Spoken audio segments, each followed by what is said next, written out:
Yo mga idol, kamusta? Sports Talk PH nga pala. Ang banat ni Mayweather, pag-usapan natin yan mga idol.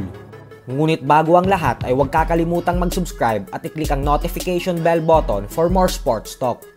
So alam nga po nating lahat na sa naganap na pagtitipon ng mga combat sports legends sa Saudi Arabia nitong nakalipas na buwan lamang, ay nagkaroon ng pagkakataon na magkita ang ating pambansang kamao Manny Pacquiao at ang UFC superstar and former 2 division champion Conor McGregor, kung saan nakikita pa sa camera na nag-uusap ang dalawa.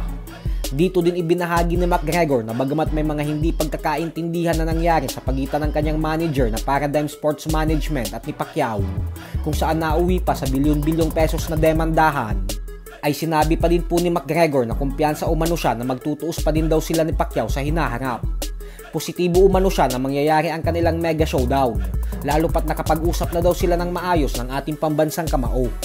Subalit agad naman nga pong bumanat ang undefeated 5 Division World Champion Floyd Mayweather Jr. sa balitang ito, kung saan pinagtawanan niya lang ito at sinabing pag nagtuos daw si Pacquiao at McGregor ay makikita daw natin na maglalaban-laban ang mga tira-tirang pagkain niya, dahil parehong talunan lang daw itong si Pacquiao at McGregor pagdating sa kanya.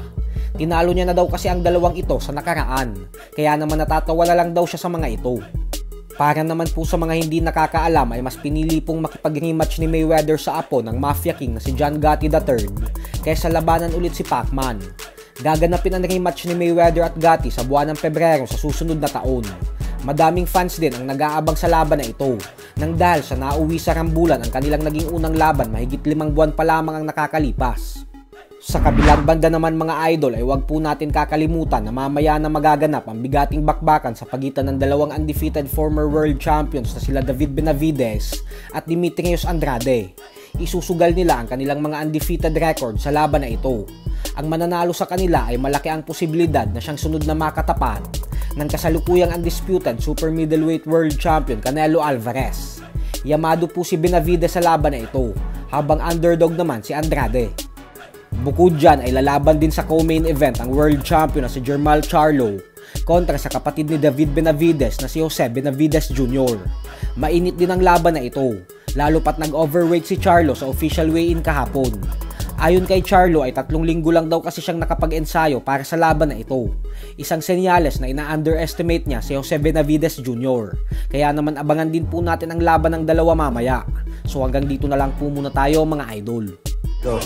Hello kay Martin Quintano ng Sports Talk PH. Sports Talk PH, kakaiba ang laban ng mga Pinoy. Lakas at dedikasyon ng armas na tinuon. Kamaong nagbabaga, ang sayo ay babaon. Mga Pinoy na